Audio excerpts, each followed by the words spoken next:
Hi everyone. ఈ సుబ్రహ్మణ్య స్వామి షష్ఠికి మేము మాకు దగ్గరలో ఉన్న మల్లం సుబ్బారాయుడుపేట గ్రామంలో ఉన్న శ్రీ వల్లి దేవసేన సమేత శ్రీ సుబ్రహ్మణ్యేశ్వర స్వామి టెంపుల్కి వెళ్ళామండి. ఈ టెంపుల్కి చాలా ప్రాముఖ్యత అయితే ఉందండి. ఇక్కడ స్వామివారికి నైట్ కళ్యాణం చాలా బాగా చేస్తారు. 3 గంటల నుంచి 7 గంటల వరకు మంత్రాలతో పుష్పాలంకరణ అయితే చేస్తారండి. లోపల కోడిపుంజాకారంతో వేశారు, తర్వాత బయట పువ్వులతో ఇలా అలంకరణ చేశారు. ఈ సుబ్బారాయుడుపేటలో స్వామివారు స్వయంగా వెలిసిన దివ్యక్షేత్రం ఇది. చాలా చోట్ల వల్లి దేవసేన సమేతంగా వెలిసి ఉంటారు, కానీ ఇక్కడ మాత్రం ఏకశిల విగ్రహంపై వల్లి దేవసేన అమ్మవార్లు ఉంటారు. స్వామివారికి కుడివైపున త్రిశూలం ఉంటుంది, ఎడమవైపున కోడిపుంజ ఆకారం అంటే కుక్కుటాకారం జెండా స్వామి చేతిలో ఉంటుంది. దీనికి గల కారణం ఏంటంటే పరమేశ్వరుడు స్వామివారికి సర్వసైన్యాధిపతిగా ఉండమని కోడిపుంజ జెండా గుర్తుని ధరించి ఉండమని వరమిచ్చారట. అందుకు అలా ఉంటారని పంతులు గారు వివరించారు. ఆ వరం ప్రకారం ఇక్కడ స్వయంభుగా 750 సంవత్సరాలుగా వెలిసి ఉన్నారంట స్వామివారు. ఇంకొకటి ఏంటంటే సుబ్రహ్మణ్య స్వామిని షణ్ముఖుడు అని కూడా అంటారు. షణ్ముఖుడు అంటే స్వామివారి గుడిలో ఏ గుడిలో చూసినా 6 తలల పాము ఉంటుందంట, కానీ ఇక్కడ మాత్రం 5 తలల పాము మాత్రమే ఉంటుంది. ఇక్కడ స్వామివారికి వీరత్వంతో పాటు మీసాలు కూడా ఉంటాయి. అందుకని ఇక్కడ శివ సంభూతంగాను, విష్ణు సంభూతంగాను, వీరభద్రుల సంభూతంగాను జరుగుతుంది. ఇక్కడ షష్ఠి రోజు మార్నింగ్ అభిషేకాలు చేస్తారండి. తర్వాత భక్తులకు దర్శనమిస్తారు స్వామివారు. తర్వాత సాయంత్రం 3 గంటల నుంచి 7 గంటల వరకు మంత్రాలతో పుష్పాలంకరణ అయితే స్వామివారికి చేస్తారు. చూసారు కదా ఎంత బాగా చేశారో. కోడిపుంజ ఆకారం ఏమో లోపల వేశారు. స్వామివారి గర్భగుడి దగ్గర నుంచి బయట ఉన్న వాహనమైన నెమలి వరకు స్వామివారికి అలంకరణ అయితే చేశారు. స్వామివారి ముందు త్రిశూలం వేశారు, ఒక పక్క స్వస్తిక్ గుర్తు వేశారు. చూసారు కదా స్వామివారికి పుష్పాలంకరణ ఎంత చక్కగా ఎంత బాగా చేశారో. నాకైతే ఇదంతా దగ్గరుండి చూసానండి, చాలా బాగా అనిపించింది. నాకు చాలా హ్యాపీగా కూడా ఉంది. తర్వాత 7 గంటల నుంచి 9 గంటల వరకు స్వామివారికి కళ్యాణం చేశారండి. చాలా అంగరంగ వైభవంగా చేశారు నిజంగా.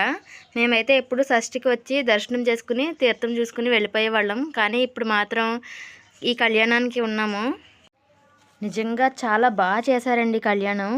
నా 2 కళ్ళు అయితే సరిపోలేదు, అంత బాగా చేశారు. నిజంగా ఈ కళ్యాణం చూసినందుకు నాకు అదృష్టం అనిపించింది. 7 గంటల నుంచి 9 గంటల వరకు కళ్యాణం అయితే చేశారు. మరొక పక్క వీరభద్రుల సంబరం చేశారు. స్వామివారి కళ్యాణం ఎంత అంగరంగ వైభవంగా జరిగిందో మీరు కూడా ఒకసారి చూసేయండి.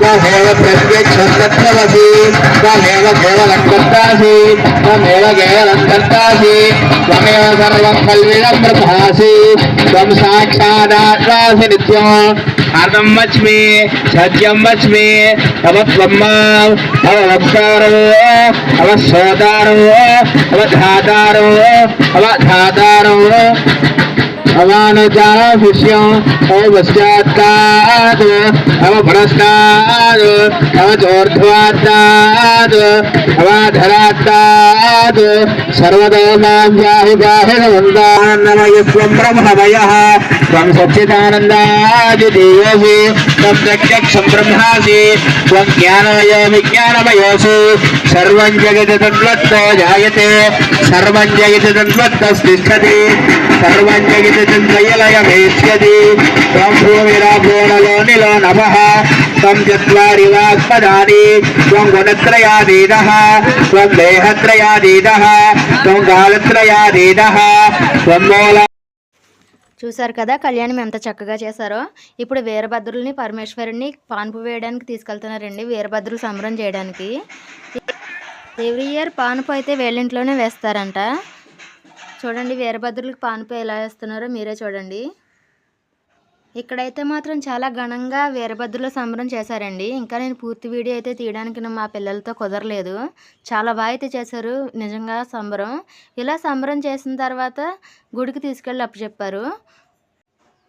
అలా వీరభద్రుల సంబరం స్వామివారి కళ్యాణం అయిన తర్వాత ఇంటింటికి వీరభద్రులను స్వామివారిని ఊరేగించుకుంటూ పల్లకిలో తీసుకొచ్చారు. కోల వెలిగించి వీరభద్రులు సంబరం చేసుకుంటూ విన్యాసాలు చేశారు. అంటే స్వామివారికి కొంతమంది బియ్యం, పసుపు, కుంకుమ దక్షిణంగా ఇచ్చారు. మీరే చూడండి స్వామివారికి ఆ విన్యాసాలు, వీరభద్రుల సంబరం ఎంత బాగా జరిగాయో.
ఒక్కొక్కరికి ఒక్కొక్క ఆచారం ఒక్కొక్క సాంప్రదాయం ఉంటుంది కదండి. అయితే ఇక్కడైతే మాత్రం మనం దేవుడు ఊరేగించేటప్పుడు పల్లకి కింద నుంచి ఏదైనా కోరిక కోరుకొని ఇటు నుంచి అటు అటు నుంచి ఇటు ఎలా తిరగాలంటండి.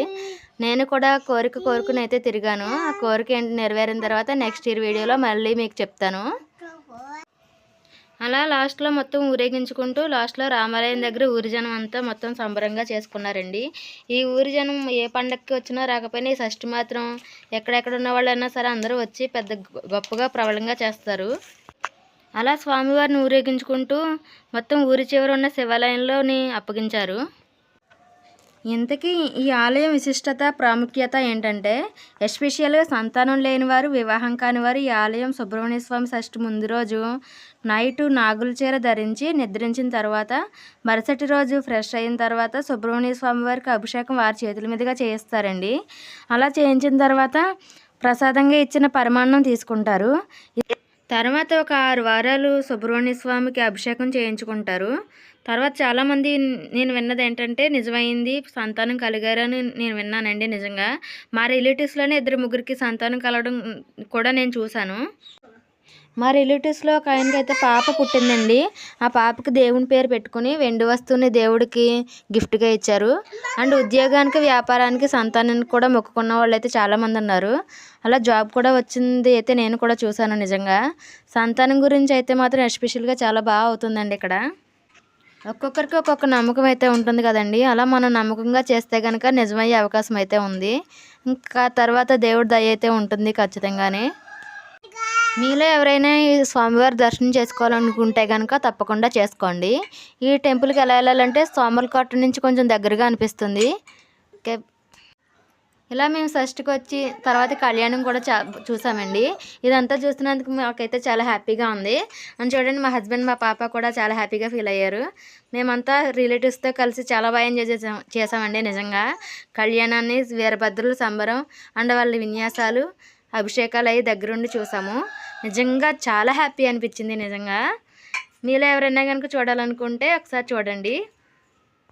నా వీడియో కనుక మీకు నచ్చినట్లయితే లైక్ చేయండి, షేర్ చేయండి అండ్ కామెంట్ చేయండి అండ్ సబ్స్క్రైబ్ చేసుకోండి. Thank you for watching. మీరంతా నాకు సపోర్ట్గా ఉంటారని నేను అనుకుంటున్నాను. మా పిల్లలైతే మాత్రం కళ్యాణం సంబరం అంతా అయిపోయే వరకు, ఊరేగింపు కూడా అంతా అయిపోయే వరకు చాలా బాగా ఎంజాయ్ చేశారండి. నిజంగా ఆ తీర్థంలో కొనుక్కున్న బొమ్మలతో బాగా ఆడుకున్నారు. అండ్ మా హస్బెండ్, మేము, మా పిల్లలు అలా తీర్థం సంబరం అంతా అయిపోయిన తర్వాత తిరిగి మా ఇంటికి అయితే వెళ్ళిపోయాము. Okay, bye bye. Thank you for watching అండి.